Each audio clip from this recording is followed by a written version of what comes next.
శ్రీ సచిదానంద సద్గురు సాయినాథ్ మహారాజ్ की जय। శ్రీ సచిదానంద సద్గురు భరద్వాజ మహారాజ్ की जय। గురుదేవ దత్త। సద్గురు శ్రీ సాయినాథుని యొక్క సాన్నిధ్యంలో ఆచార్య ఇకరాల భరద్వాజ మాస్టర్ యొక్క ఆశీస్సులతో ప్రతిరోజు నిరంతరం జరుగుతున్న ఈ సత్సంగ యజ్ఞంలో ఈరోజు మతం ఎందుకు అనే గ్రంథంలోని అంశాలని మనం వివరించుకుంటున్నాం.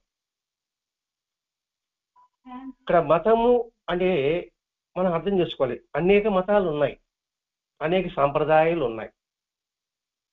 ఎందుకు ఇన్ని సాంప్రదాయాలు, ఎందుకు ఈ మతాలు, అసలు మతం అంటే ఏమిటి అనేది మనం ఆలోచించాలి. ఇప్పుడు మీది ఒక సాంప్రదాయం, మాది ఒక సాంప్రదాయం, ఇంకో సాంప్రదాయం ఉంటుంది. ఏమిటి ఈ సాంప్రదాయానికి రావడానికి కారణం ఏమిటి అని ఆలోచించుకోగలం మనం. ప్రతి ఒక్కరు కూడా మనం ఎందుకంటే ఆలోచన రంగంలో మనం ప్రిపేర్ అయిపోవాలి. లేకపోతే ఏమవుతుంది, మనసు గజిబిజిగా అయిపోతుంది. ఇక్కడ మతం ఎందుకంటే మతము అనేది మతిని పెంచేది మతం. అంటే ఏ సాంప్రదాయం అయినా మన ఉన్నత మార్గం ఏదైతే తీసుకుపోతుందో అదే ఉన్నతమైన సాంప్రదాయం. దానికి ఏ పేరైనా పెట్టుకోవచ్చు కాక, మనని వెళ్ళే మార్గం అది అత్యంత ఉత్తమమైనదా కాదా అని చూసుకుంటున్నప్పుడు మనసు గజిబిజి కాదు, లేకపోతే మనసు అల్లకల్లం అయిపోతుంది. ఇప్పుడు ఎవరిని ఆరాధించాలి మనం, ఇప్పుడు ఏ మతాన్ని స్వీకరించాలి, వాళ్ళేం అట్లా చెప్పారు, వీళ్ళేం ఇట్లా చెప్పారు. అందుకని మూలం చెప్తున్నాడు భరద్వాజ మాస్టర్ గారు. ఇప్పుడు కొంతమంది ఈ మతాలతో ఎందుకండి, ఏదో మామూలుగా మన కార్యక్రమం చేసుకుని సరిపోతుంది కదా, ఈ మతాలు, ఈ గుళ్ళు, ఈ గోపురాలు, ఈ దేవాలయాలు ఇక్కడ కథ వెళ్ళడం ఎందుకు, ఈ మతం పెట్టుకోవడం వల్లే కదా మత కలహాలు వస్తున్నాయి, మత ద్వేషాలు వస్తున్నాయి, కాబట్టి ఆ మతం లేకపోతే మనం జీవించలేమా అనే ఒక వర్గం వారు కూడా ఉన్నారు. అలాగే ఇంతమంది దేవుళ్ళు ఎందుకు, ఏదో శివ వాడిని ఆయనే పూజించకూడదు, ఆయనే ఆదిదేవుడు అనే సాంప్రదాయం ఒకటి ఉంది. ఇది హిందూ మతము, క్రైస్తవ మతము, ఇస్లాం మతం, బౌద్ధ మతంతో కాకుండా ఈ హిందూ మతంలోనే ఎందుకు ఎంతమంది ఆరాధిస్తారు, వెంకటేశ్వర అంటారు, అన్నిటికీ మూలపరిచేవాడు శివుడే కదా, శివుడే గొప్ప కాబట్టి ఆ శివుడిని ఆరాధిస్తాము అని అంటారు. అసలు శివతత్వం అంటే ఏంటి, శివుడు ఏం చెప్పాడు, శివుడే ఆరాధ్యేయుడు. మరి ఆ శివుడే చెప్పాడు కదండి, శ్రీరామ రామేతి రమే రామే మనోరమే సహస్రనామ తత్తుల్యం రామనామ వరాలని. మరి ఎందుకు చెప్పాడన్నమాట, అది చెప్పరు వాళ్ళు. మీకు తెలిసి శివసాంప్రదాయం ఒకటి ఉందనేసి ఉంది, అదొక సాంప్రదాయం, దాన్ని ఏదో అంటారు,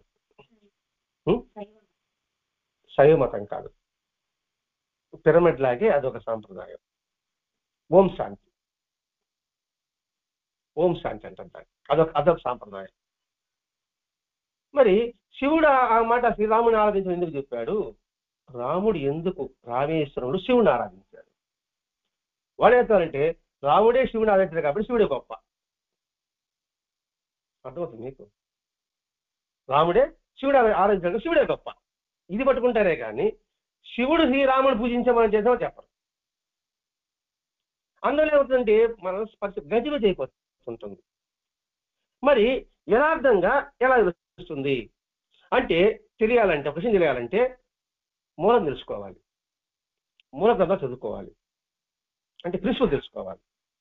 అది తెలుసుకోకుండా మీరు చెప్పింది నేను చెప్పింది మాటలు పెట్టుకునేసి అది అవాస్తవం అని చెప్పడం ఎంతవరకు సబబు. ఇప్పుడు రామాయణంలో జన విజ్ఞానులకు ఉన్నారు, వాళ్ళు రామాయణం చెప్తున్నారండి, అవునండి రాముడు దగ్గరికి శూర్పణఖ వచ్చింది, నేను పెళ్లి చేసుకుంటా అనింది, మరి నాకు పెళ్లి అయింది అని చెప్పచ్చు కదా, మరి లక్ష్మణుడి దగ్గరికి ఎందుకు పంపించాడు అని కామెంట్. పంపించాడేమో, లక్ష్మణుడు ఎందుకు ముక్కు చెవులు పోయాలి అంటే తను తప్పట కొట్టాడు, నిజమే కదా, ఎందుకు ముక్కు చెవులు పోయాలి, పంపించవచ్చు కదా అన్నారు. అసలు మూలమేంది, రామాయణంలో మూలమేంది, ధర్మం కాపాడాలి, ధర్మంలో ప్రయాణం సాగించాలి. ఇప్పుడు అక్కడ ధర్మంలో ప్రయాణించాలంటే ఇంకా రావణాసురుడు సంహరింపబడాలి. మరి సంహరింపబడాలంటే దాని దగ్గర మార్గాలు ఏర్పరచుకోవాలి. ఈ ముక్కు చెవులు కోస్తే కదా ఆయన పరిగిస్తాడు. లేక ఎలా పరిగిస్తాడు? ఎలా అంతమవుతుంది? రావణాసుడు రావాలి, కుంభకర్ణుడు రావాలి, ఇంద్రజిత్తు రావాలి. లంక చెడ్డది కాదు, లంకంలో ఉన్న చెడ్డవాళ్ళు. మరి చెడు నాశనం చేయాలి కదా, అందుకోసం ఈ ప్రక్రియ అని చెప్పారు అనుకోండి. అవునా అంటారు. వాళ్ళు ఇన్న వాళ్ళు ఏమైనా ఆలోచిస్తారా అంటే వాళ్ళు ఆలోచించారు. మాస్టర్ గారు ఆలోచింపజేస్తున్నారు. కాబట్టి ఎవరు అభిప్రాయం చేసుకుని వారి అభిప్రాయాన్ని చేసుకోవడం ఎట్లా ఉంటుందంటే, వైద్యం తెలియని వాడి దగ్గర పోయి వైద్యం తెలియని వాడి దగ్గర వెళ్ళి వైద్యం నేర్చుకున్నట్టుగా, ఈత రాని వాడి దగ్గర పోయి ఈత నేర్చుకున్నట్టుగా. కాబట్టి ఏదైనా తెలుసుకోవాలంటే మనసుకోవాలి. బాబాను పూజిస్తున్నామంటే బాబాను విమర్శించాలనుకోండి, వాళ్ళప్పుడు ఏం చేయాలి? మనం బాబా యొక్క జీవితాన్ని క్షుణ్ణంగా పరిశీలించాలి. లేదు వినాయకుని పూజిస్తామనుకోండి, వినాయకుడి జీవితాన్ని క్షుణ్ణంగా పరిశీలించాలి. అలా పరిశీలిస్తే మనకు అర్థమవుతుంది, వినాయకుడు అది బొజ్జ పెట్టుకున్నాడు, ఆయన ఎందుకు పూజించేది, ఆయన ఎందుకు గొప్పవాడు అంటే ఎవడు చెప్పాడు మన ఇంటి ఎలా ఉంటుంది? అందుకే ఇక్కడ మాస్టర్ గారు చెప్తున్నాడు, మతాన్ని విమర్శించేవారు చేసే ఫిర్యాదు ముఖ్యమైనదంటే మతం వినాశానికి కారణమవుతుంది, కలహాలకు కారణమవుతుంది, కాబట్టి మతాలు వద్దు. కానీ ఆ మత గ్రంథాల్లో ఆ విధంగా చెప్పారా? ఏ మత గ్రంథాలైనా వైషమ్యాలు కలిగి ఉండండి, కలహాలకు ఉండండి అనుందా? కలిసి కట్టుగా ఉండండి, సహకారం అందించుకుంటే ఉందా? ఏ మతంలో చూపించుకోవాలి. మరి దాన్ని చూసుకోకుండా ఎక్కడ కనిపించదు, భేదాపలు ఏ మతంలో కనిపించదు. వేరు మతస్థ దైవాన్ని వేరు వేరు పేరుతో వ్యవహరిస్తున్నారు. ఒక్కొక్క మతం వారు ఇప్పుడు దేవుడు అంటే జ్ఞానం, ఆ జ్ఞానాన్ని ఒక్కొక్కరు ఒక విధంగా పలుకుతున్నారు. అందుకే నిన్న చెప్పుకున్నాం, అల్లా అంటే అదొక రూపం కాదు, అల్లా అంటే తన అర్థం దేవుడి అర్థం.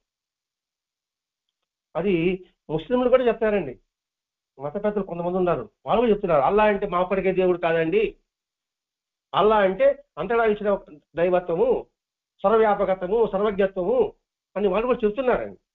నేను టీవీలో కూడా వింటున్నాం, ఇది వాళ్ళ మత ప్రవక్తలతో చెప్పే మాటలు కూడా అందరూ వాళ్ళు వింటున్నారు. కానీ ఆఖరికి వచ్చేటప్పుడు మాత్రం తేడా వస్తా ఉంది. ఇక్కడ దేవుడు అని వాళ్ళు అన్నారు, గాడ్ అని ఇంగ్లీష్ వాళ్ళు అన్నారు, అంతే కదా, ఒక్కొక్క పదం అంటాం. మనం భగవంతుడు అంటున్నాము. కాబట్టి అలా తెలుసుకోకుండా పరస్పరం కలహించుకుంటున్నారు. అంటే సామరస్యం ఉండాలంటే మత గ్రంథాల్లోని సారాంశాన్ని గ్రహించాలి. వైషమ్యం ఎందుకు వస్తుంది? దాన్ని సరిగా చదవలేకపోవడం వల్ల, తెలుసుకోలేకపోవడం వల్ల.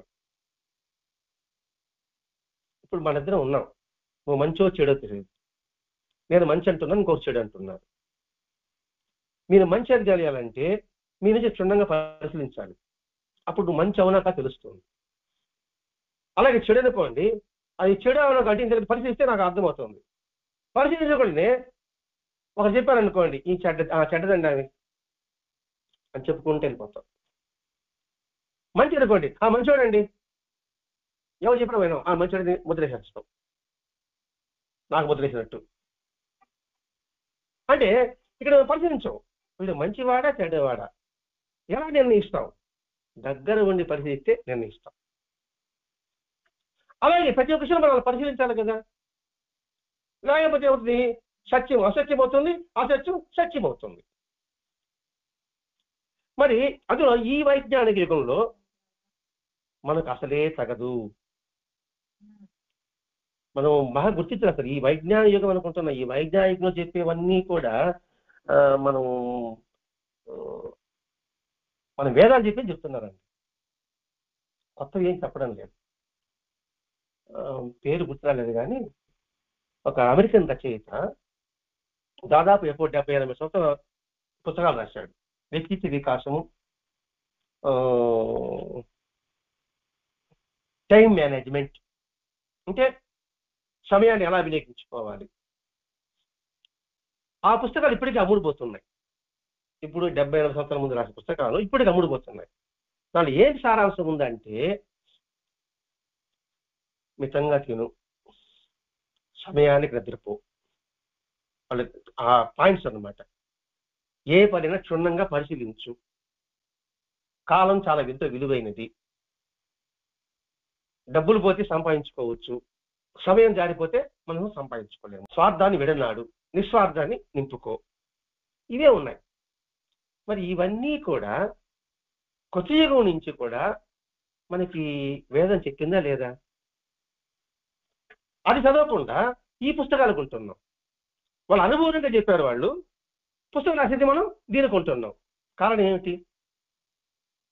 మన ఆలోచన సరళి సరిగా లేకపోవడం వల్లే. ఇప్పుడు ఎంతమంది దేవుళ్ళు ఉన్నారంటున్నారు, దాని సూత్రం ఏంటి? దానికి చెప్పాడు, ఏకం సత్ విప్రా బహుదా వదంతి. సత్యం ఒకటే. విప్రులు అంటే బ్రాహ్మణులు, బ్రాహ్మణులు అంటే బ్రహ్మజ్ఞానం కలిగిన వారు. వాళ్ళు సెపరేట్ గా దాన్ని వివరించారు. సత్యం ఒకటే, దాన్ని ఎరిగిన వాడు దానిని అనేక విధాలుగా నిర్వచిస్తారు. వివరిస్తారు కాదు, నిర్వచిస్తారు. సింపుల్, పెద్దం కాదు. ఒక లెక్క మీకు అర్థం కాలేదంటే నేనేం చేయాలి? టీచర్గా ఒక లెక్క చెప్తాను, మీకు అర్థం కాదు, అప్పుడు నేనేం చేయాలి? 20లోంచి 9 తీసే అంటాను. 29 తీసేయాలంటే కాలిక్యులేట్ ఎత్తుకుంటా ఇప్పుడు అనుకోండి. అంటేనే మీకు అర్థం కాదు, ఈమెకు అర్థమైపోయింది. మీకు అర్థం నేను చెప్పాలి, ఇది ఎన్నేళ్ళు అంటే ఏం చెప్తారా? 5. ఇది ఎన్నేళ్ళు? 5. 5 కలిపి ఎంత? 10. కాలుకుండా ఎన్ని ఏళ్ళు? ఈ కాలికి ఎన్ని ఏళ్ళు ఉన్నది? 5. 10, 11, 12, 13, 15. 15.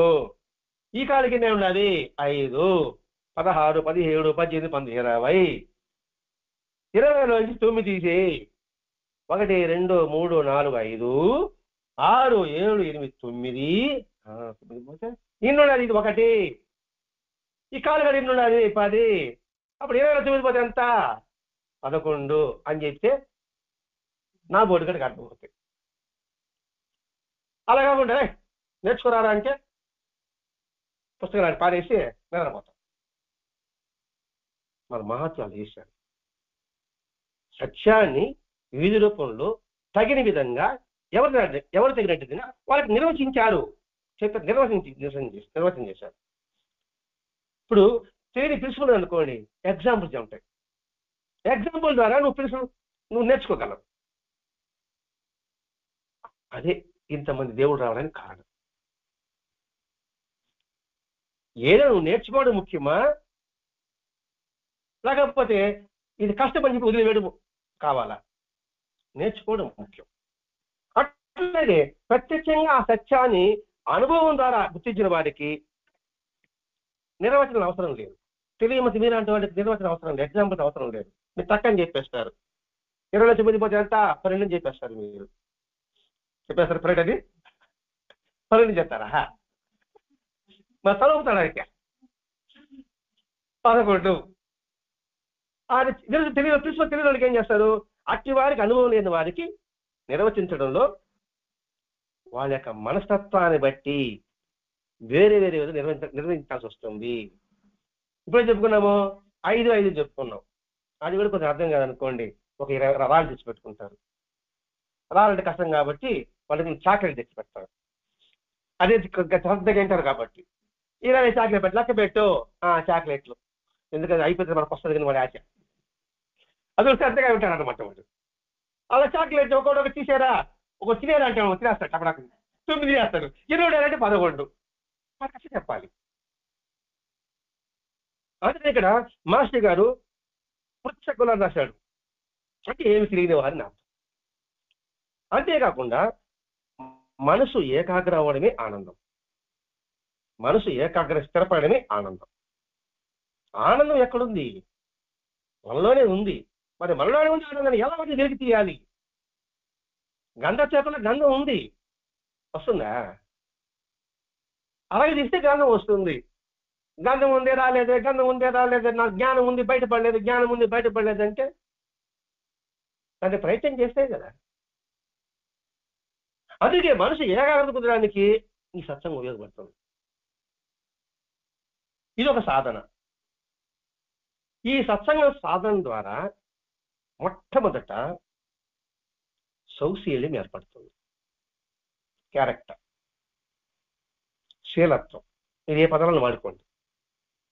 ఎప్పుడైతే ఈ క్యారెక్టర్ వస్తుందో వాడిలో ఆత్మ సంయమనం జరుగుతుంది.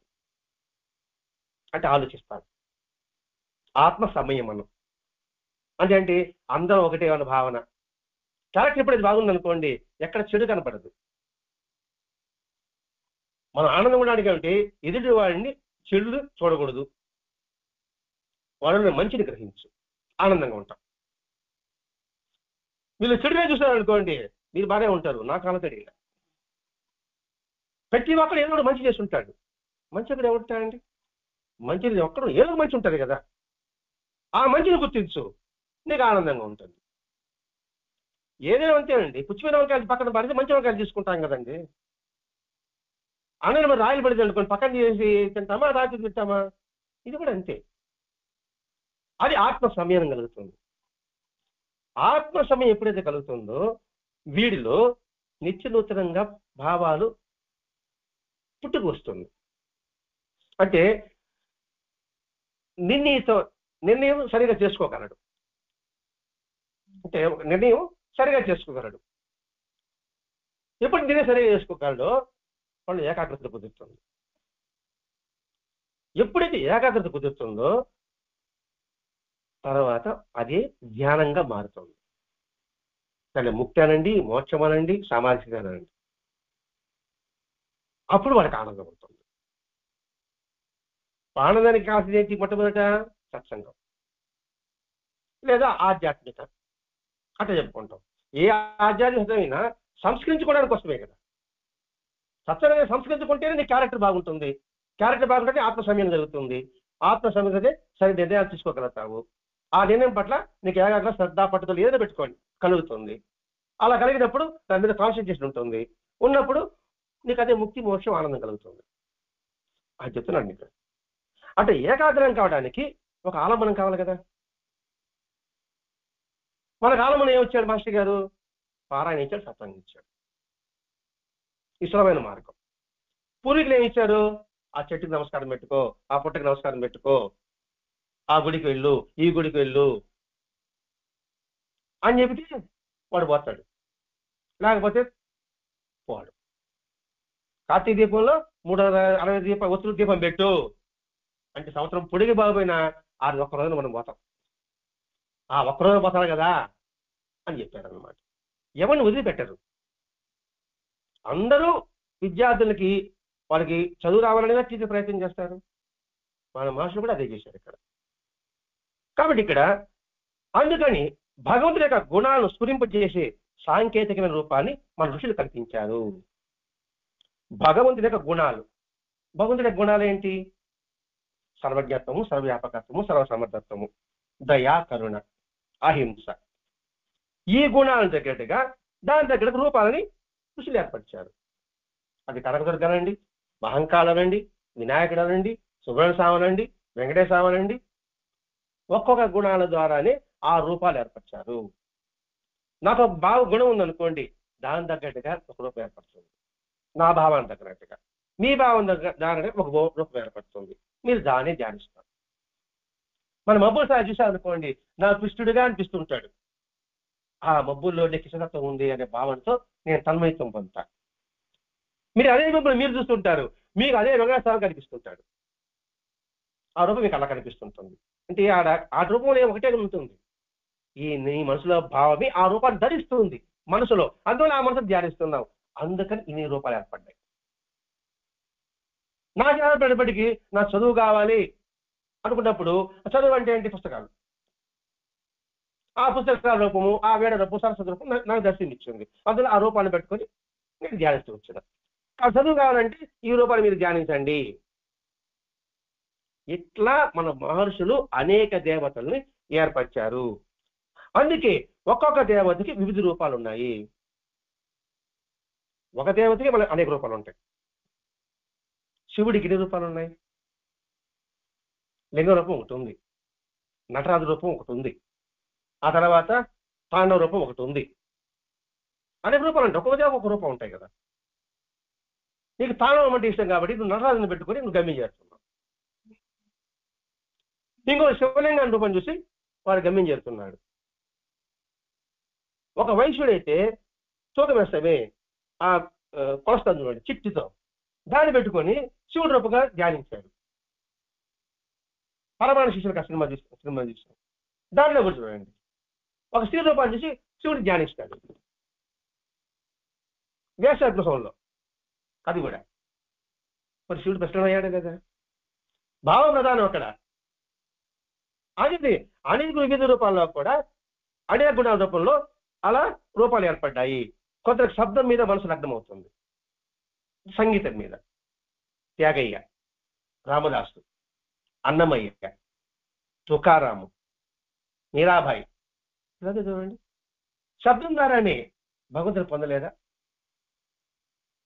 ఆ శబ్దంలో మమేకమై తన్మయితం పొంది తాజాత్యం చెంది హృదయంలోంచి భావాలు వచ్చాయి. ఒకరి దృశ్య రూపం, అందుకని మహిమలు దాని ద్వారా ఆకర్షితులవుతుంటారు. అంటే బొమ్మను చూసి వాస్తు తెలుసుకున్నట్టుగా. జీబ్రా ఇలా ఉంటుంది ఇలా ఉంటుంది అంటే మనకేం జీబ్రా అని చూసాము, బొమ్మ గీసి ఇది జీబ్రా, ఇప్పుడు జీబ్రా అంటే ఆ బొమ్మను గుర్తొచ్చినట్టుగానే. కొందరికి దృశ్యరూపంగా, కొందరికి శబ్దరూపంగా ఒకే పరమాత్మ వారు పెట్టుకున్న పేర్లు కల్పించుకొని పేర్లు వచ్చాయి. అందుకని మత గ్రంథాలు ఈ విధంగా స్పష్టంగా చెప్పాయి. ఒకడే వీడు, నాన్నను పిలిచినా పలుకుతాడు, అన్న పిలిచినా పలుకుతాడు, తర్వాత అబ్బాయిని పిలిచినా పలుకుతాడు, ఏమండి అని పిలిచినా పలుకుతాడు. ఒకడే. అన్ని నామాలు ఉన్నాయి. ఏ నామం వీడిది? అనే నామాలు వాడవే. కాబట్టి భగవంతుడికి అన్ని నామాలు ఆయనవే. ఏ పేరు పిలిచినా పలుకుతాడు. ఎవరైనా ఏమండి ఏమని పిలిచితే పలకనా? అది భార్య కావాల్సిన అవసరం లేదు. పలకనా మనం అయినా కాబట్టి తిరిగి చూస్తాం. నా పేరు పెట్టి పిల్లలు నేను తిరిగి చూడకుండా ఉంటామని ఏమన్నా? భగవంతుడే అంతే. కాబట్టి ఇదే మత గ్రంథాలు చెప్పాయి. అంటే ఏంటి? విశ్వశాస్త్రం అన్ని నామాలు రావడానికి, అష్టోత్తరం రావడానికి, సహనాలు రావడానికి కారణం ఏంటి? అన్ని నామాలు నేనే అని అందరూ చెప్పారు. కానీ మనకే బొరకు ఎక్కడంగా ఈ ఒక్క నామే కరెక్ట్, ఈ నామం పలిగితేనే నేను పలకట, లేకపోతే పలకను. ఇప్పుడు వినాయకుడిని పూజించాలన్నా, వెంకటేశ్వరాన్ని పూజించాలన్నా, చెంగాళని పూజించాలన్నా రోజు గుడికి పోతాము. 5 గుళ్ళకి. ఇది గుడికి బాగాలి. ఇది ఇంకే దిగులుగా ఉన్నాయి నాకు. ఇప్పుడు ఏం చేయబోతాడు వెంకటేశ్వర, ఏం చేయబోతాడు బాబాయ్, ఏం చేయబోతాడు అనుకుంటా కూర్చోవాలని. ఇక్కడ వెంట చెప్పాడు ఆయన, ఏరా ఎదవా నువ్వు పూజ చేస్తాడే సరస్వతి పూజ, నమోస్తరంతాయ శాస్త్రమూర్తయే శాస్త్రనామ్నే పురుషాయ శాశ్వతే సహస్రకోటి యుగధారణే నమః. ఏదని అర్థం అంటున్నాడు ఆయన. నమోస్తరంతాయ సహస్ర రూపే, ఇన్ని రూపాల్లో ఉన్నాడు కదా రాజు. అది వినాయకుడు వెంకటేశ్వర అంటున్నాయి కదరా, నువ్వు ఆడ ఇన్ని రూపాయలు పోయి సేవ చేస్తున్నావు కదా, మరి ఆ సేవ అంతా నాకే చెందింది అంటున్నాడు ఆయన. ఇప్పుడు బుద్ధి వచ్చింది అంటే మన తెలివి ఎక్కడుంది ఆలోచించండి. మన మహర్షులు ఏది చెప్పరు, ఎవరిని వదిలిపెట్టలేదండి, వాస్తవాన్ని గుర్తించమంటున్నాడు. అదే పురుషత్తులో ఉంది. సహస్రశేష పురుష సహస్రాట సహస్రపాత్ సవోమి విశ్వతో వృత్వా అత్యశతాంగులం. మరి ఆ స్తోత్రం నాకు స్టార్టింగ్ చెప్పాడు అనమాట. అది అన్నమే చెప్పలేదా? త్యాగే చెప్పలేదా? ఇంతమంది వింటున్నాం కానీ గ్రహించడం లేదు, వినిపించుకోవడం లేదు. అన్నోళ్ళకి తారతమ్యాలు వస్తున్నాయి.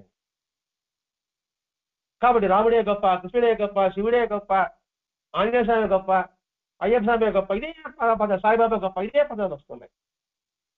ఒకే రూపానికి అనేక పేర్లు పెట్టుకున్నాను. అదే కంటారు మట్టి అడుసు ఒకటే. మరి దాంతో పూజ చేస్తాను, ఏనుగొమ్మ చేస్తాను, ఏనుగు అంటావు. ఏనుగు రావడం కారణం మట్టే కదా. కొండ మట్టే కదా. ఆ మట్టి అనేక రూపాలు ధరించింది. అలాగే ఈ ప్రకృతి అన్ని రూపాలు ధరించింది.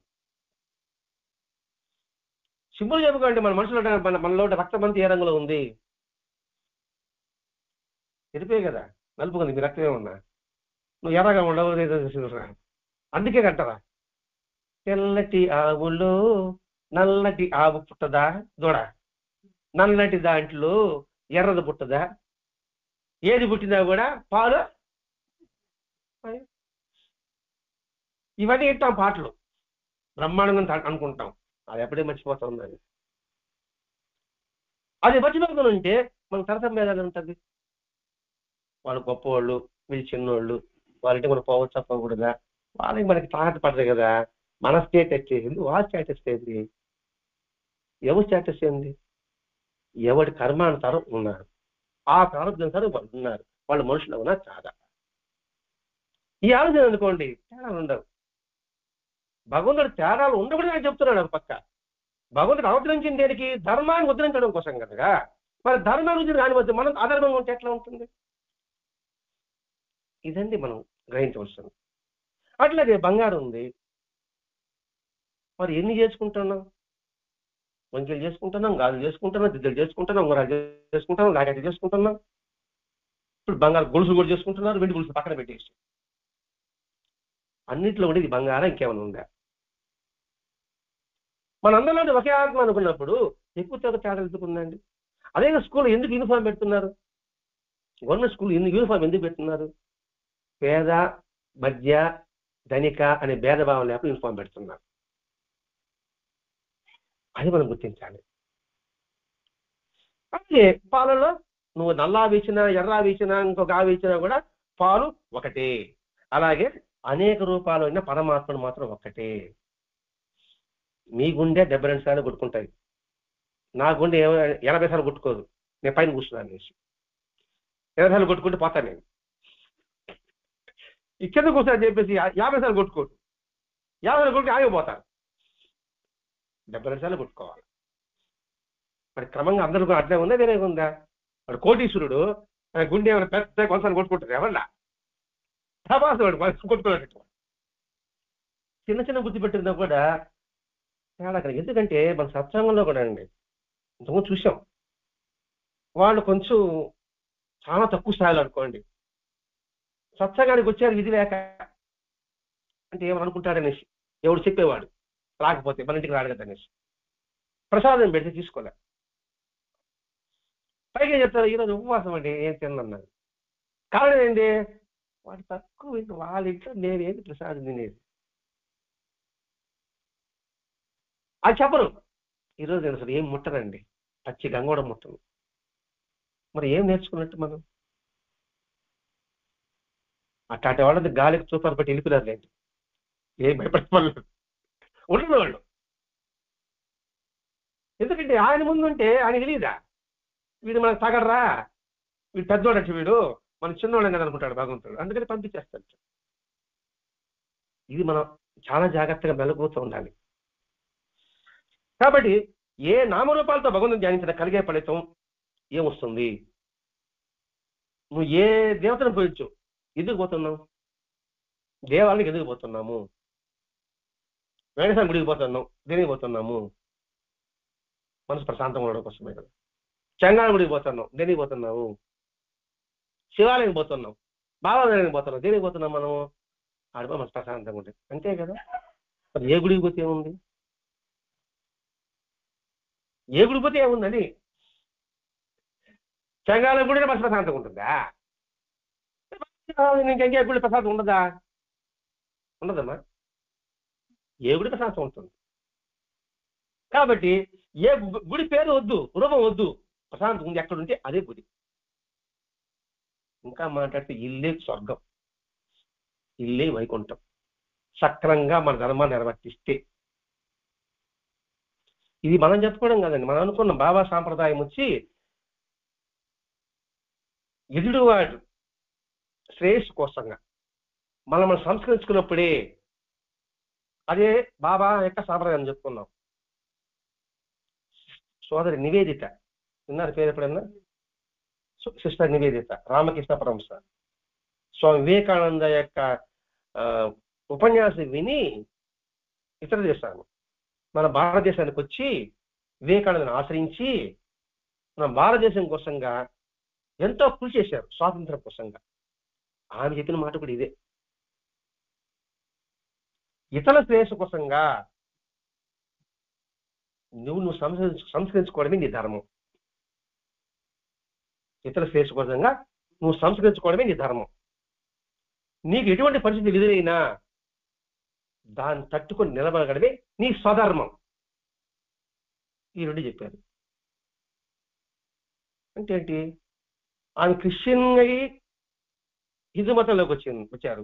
ఆమె ఏమి నేర్చుకున్నారు, ఎంత భావన గ్రహించగలిగారు, అది మనం చూడాలండి ఇక్కడ. కాబట్టి దీనికి అనేక శ్లోకాలు చెప్పుకున్నారండి, భగవద్గీత ఒకే చెప్పుకున్నారు. నన్ను ఎవరైనా ఏ రీతిని ఆరాధిస్తారో ఆ రీతిని వారిని అనుగ్రహిస్తాను. మానవులందరూ ఏ రీతిని అనుసరిస్తున్నా అందరూ నన్నే అనుసరిస్తున్నారు.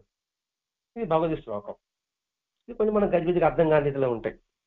నన్ను ఏ రీతిని ఆరాధిస్తారో ఆ రీతిని వారిని అనుగ్రహిస్తాను అన్నాడు కదా.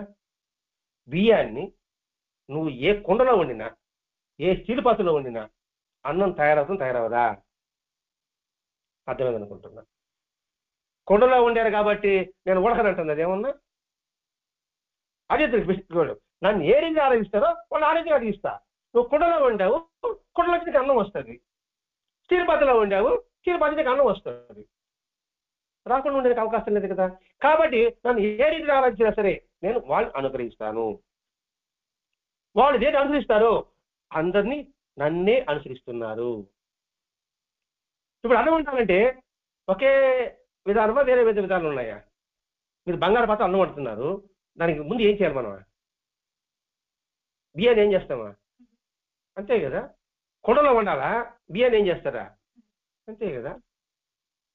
సపరేట్ బంగారు పాత్రలో కాబట్టి బంగారు నీళ్ళు దాన్ని చేస్తామా? చూడండి, ఆ రెండు దాంట్లో ఎంత అర్థం ఉందో చెప్తున్నాడు ఇక్కడ. కాబట్టి మనం పేరు పెట్టుకుంటున్నాం, ఏది బంగారు కుండని, లేకపోతే మట్టి కుండని, లేదా స్టీల్ పాత్ర అనేసి. ఇవన్నీ కూడా, ఈ రూపాలన్నీ కూడా ధ్యానానికి ఒక సౌలభ్యం కోసం. నాకు ఏ రూపం లేకుండా భగవంతుని ధ్యాన సామర్థ్యం నాకు ఉంది, మీకు లేదు అన్నప్పుడు మీరేం చేయాలి? ఏదో ఒక రూపం పెట్టుకుంటారు. ఇప్పుడు మనం చెప్పుకున్నాం, ఒక్క వాక్యంతో గ్రహించేవాడు ఒక కొంతమంది ఉంటారు.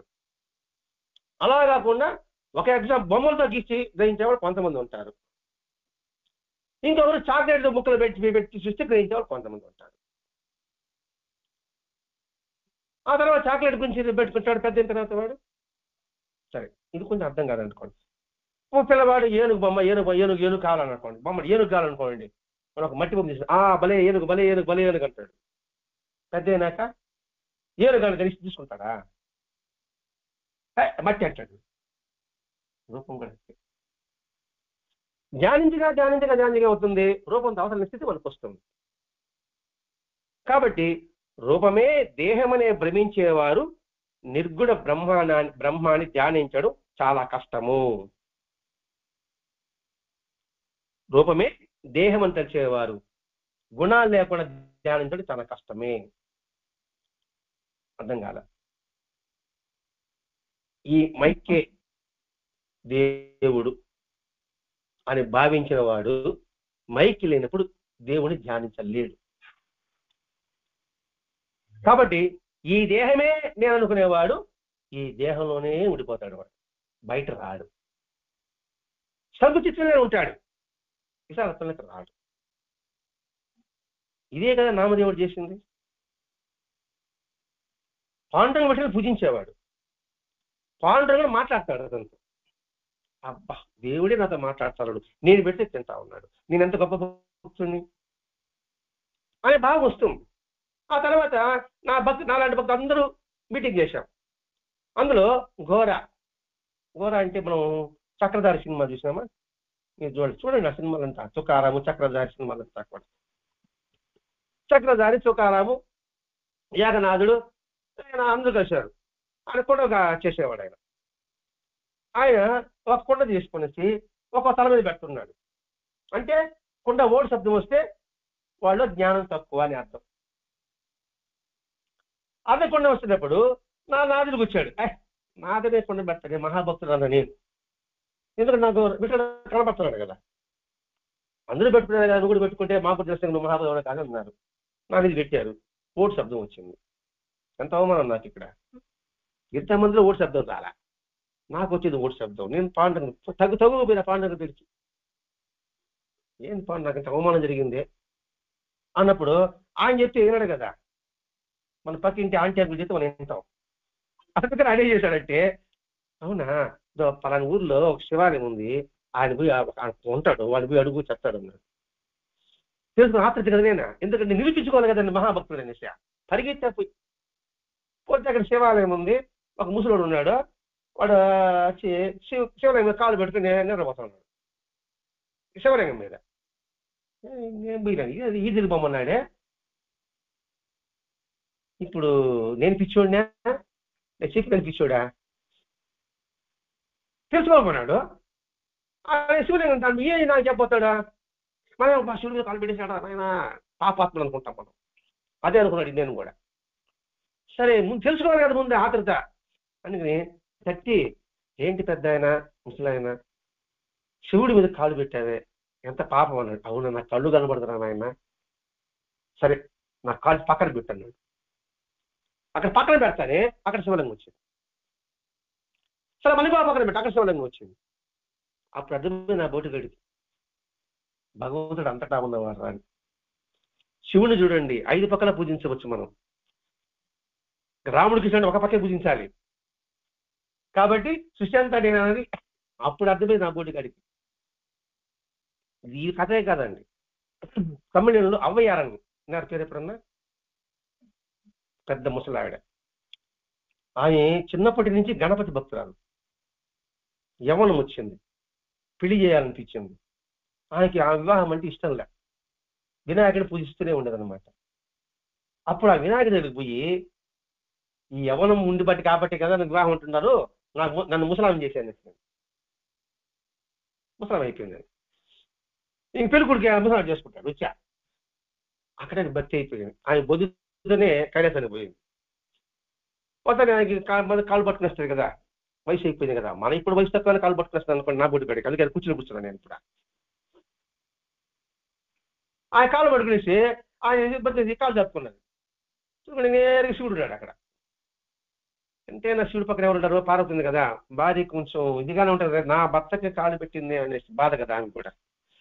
ఎలా చెప్పగలుగుతుంది, చిలికెత్తని పిలిచి మెల్లిగా చెవులో చెప్పు, ఆ ముసలానికి కాలు తీసేమను, అవమానం కదా అనేది పార్వతి. సరే వచ్చి అవి చెప్పారు. అవునా అని చెప్పేసి నేను ముడుచుకోలేనని చెప్పేసి ఈ కాల్చి ఈ పక్క తిప్పింది. ఈ పక్క చెప్తారు కృష్ణుడు ఆ పక్క తిరిగినాడు. మళ్ళీ ఈ పక్క చేస్తున్నాడు. అప్పుడు శివుడు అన్నాడు, పార్వతి గమనుడు, నాకు తల రొట్టమా, నాకు తిరగలే. ఇవన్నీ చెప్పడానికి బాబా ఏం చెప్పాడా, నువ్వు చూసి అంతా కలిసిపోయిందో అని ఒక్క మాట చెప్పాడు మహానుభావుడు. ఈ సోది అంతా చెప్పలే ఆయన. నువ్వు చూసేంతా కలిసి నువ్వు ఏం చూసావు నేనే, అందరి ప్యాన్ రూపంలో నేను సంచరిస్తూ ఉంటా. ఇంతకన్నా మనకి బురకెక్కే పది ఇంకేమైనా ఉంటుందండి? ఈ శ్లోకాలను మనకు అర్థమవుతుందా? ఇంకేం చెప్పినా నేను నాకు అర్థం కాక ఒక్క మాట చెప్పేశాడు ఆయన. అంటే ఒక్కొక్క అన్నం పెట్టా నాకు పెట్టేవారు అన్నాడు. ఇంతకన్నా భావం మనకి ఇంకా నిలబడుతుంది చెప్పండి. ఈ ప్రత్యేక దర్శనం అంటే ఏమిటి? రూపదర్శనం ఇస్తున్నాడు బాబా, శబ్దదర్శనం ఇవ్వలే. టీవీలో బొమ్మ చూపిస్తున్నాడు బాగా అర్థమయ్యేట్టుగా. మరి బాబానే కాబట్టి ఇంకా ఎవరు ఆరాధించాలండి ఇక్కడ? ఇది శివగతిలో చెప్తాడండి. నేను శ్లోకాలు చెప్పలేను, నేను నాకు నోరు తిరగదు. ఎవరు ఏ ఆకారాలతో నన్ను ఉపాసిస్తారో వారికి ఆ రూపాలతో నేను ప్రత్యక్షం అవుతాను, వారి కోరిక తీరుస్తాను శివుడు చెప్పాడు. శివుడు చెప్పినా, కృష్ణుడు చెప్పినా, ఒకే విధానం ఉంది. నువ్వు భగవంతుని నువ్వు ఏ రూపంలో ఆరాధించినా ఆ రూపంలో నీకు ప్రత్యక్షమవుతాడు. ఇక్కడ భావం ప్రధానం ఏకాగ్రతతో నువ్వు ఆయన్ని స్మరించడమే. మన ఏకాగ్రత మనకి లేదు కాబట్టి బాబా చెప్పాడండి, పటం రూపంలో నేనున్నా, భిక్షగాడి రూపంలో నేనున్నా, కుషిరోగ రూపంలో నేనే ఉన్నా, వికలాంగ రూపంలో నేనే ఉన్నా అన్నప్పుడు వికలాంగ చూసినప్పుడు కూడా భగవంతుడు ఈ రూపంలో ఉన్నాడు. ఆశ్రయించుకో, చేరించుకో. నువ్వు ఆదరించకపోతే పోయినావు. ఒకడు పుండుకుని నడుస్తా ఉన్నాడండి, మనం వికలాంగా నవ్వుతాం. చిన్నప్పుడు నేను నవ్వినానండి. ఒక నడుచుకుపోతామంటే పయారే కుంటిన్నాడు కదా నా అని పాట పాడాను నేను. ఎంత పాపం అంటే అందుకే నాకు ఇప్పుడు కింద కూర్చోలేకపోతాను నేను. ఆ పాట పాడకుండా ఉండొచ్చు కదా. ఇప్పుడు ఏం చేస్తా, నాకేమైంది పరిస్థితి, జరిగిందా లేదా? ఇప్పుడు కదా బుద్ధి వస్తా ఉంది. చూడండి కర్మసూత్రం ఎంత అడిగి అనుకుంటారు చూడండి ఇక్కడ. ఇప్పుడు బాబా జరిగిన తర్వాత ఇంకా చేయించుకుంటానా, పాట పాడతాను, అసలు నోరు కుట్టేసుకుంటా. ఇది మనకి బాబా తత్వంలో మనకు కనిపించేది. ఈ ఎంతటి విధానాలు మనం ఇప్పుడు నేను తెలుసుకున్నది ఒకటే, మతము మతిని చెడపదు, మతిని ఉద్ధరిస్తుంది. మత గ్రంథాన్ని సరిగా నువ్వు అర్థం చేసుకోగలిగితే ద్వేషభావం ఉండదు, అసూయ అనేది ఉండదు. సర్వత్రా కూడా ఒకే భగవంతుని దర్శించగలుగుతాం. దానికి ఏదో ఒకటి ఆలంబనం కావాలి కాబట్టి ఎవరో తగ్గ రూపంలో వాళ్ళు రూపం పెట్టుకున్నారు. శిష్టాలకు వెళ్తాము, అన్ని శనగపిండి తయారు చేస్తారు, అందరూ పకోడని ఇష్టపడతారా? ఆ శనగపిండి ఇది రకాలు తయారు చేస్తున్నాడు, ఒక్కో రకం ఒకటికి ఇష్టపడుతున్నాడు వాడు. ఇది కూడా అంతే. ఇలా అనేక రూపాలు ఉన్నప్పటికీ కూడా అందులో ఉన్నది ఒకే తత్వము అని భావించినప్పుడు భగవంతుడి పట్ల, నామం పట్ల, రూపాల పట్ల వైరం, బలవంతము ఇవి తగవు అని మన ప్రాచీన గ్రంథాలు చెప్పాయి. భగవంతుడి పట్ల మీరు రాముడు కొలుస్తున్నారు, కూర్చోండి. మీరు రాముడు కొలుస్తా అంటే నేను పుస్తకం తీసుకొస్తా, మా కృష్ణ కృష్ణ అని రాయమా అని. నీకు తీసుకుంటా పుస్తకం, ఏమో ఎందుకు తినుకోవా, కృష్ణ గారు వచ్చేస్తాయి అంటే రాముడు సాగర్ పోయినాడు, రాముడు సాగర్ పక్కన పెట్టినాం. ఇంకోటి బాబాల పుస్తకం తీసుకుంటారు, బాబాల పుస్తకం రాయమని. కృష్ణ భక్తుడు మీరు, నేను బాబా పుస్తకం ఇస్తాను రాయమని. రాము రాస్తా అంటే కృష్ణనామం రాస్తే బాబా పలకడా, బాబా నామం రాస్తే కృష్ణుడు పలకడా? పలకడమ్మా కృష్ణుడా. కానీ తలొపుతాం, కానీ ఇస్తే మాత్రం ఎంత కొంచెం తీసుకుంటాను కొంచెం పడవ. అంతకుముందు రాసి ఉండవు, అంతకు రాసినావా కృష్ణనామా? రాయము. రాము రాసినామా? రాయము. వేరే విషయం అనుకోండి, కపక చూసి రాసుకుంటాం.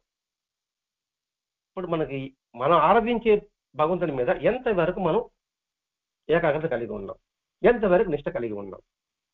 అదే బాబా నిష్ఠాసబురు నువ్వు దేనైనా కొట్టుకో, నువ్వు నిష్ట కలిగి ఉండు, ఏకాగ్రత కలిగి ఉండు. ఏ రూపాన్ని పెట్టుకోపా, ఇబ్బంది ఏం లేదు, అన్ని రూపాలు ఆయనవే. అనుకున్నప్పుడు నా మతం గొప్పది, నా మతంలోకి నువ్వు రా, నీ మతం చేతది నేను చెప్పగలనా? అర్థం చేసుకుంటే. అవగాహన లేకనే ఈ మతాలు ద్వేషాలు ఏర్పడుతున్నాయి. ఎవరని గొంతుతోనే మాట్లాడాలి, ఇది లేకపోతే మాట్లాడగలమా? క్రైస్తవుడికి సపరేట్ గొంతు ఉందా? ముస్లింకి సపరేట్ గొంతు ఉందా?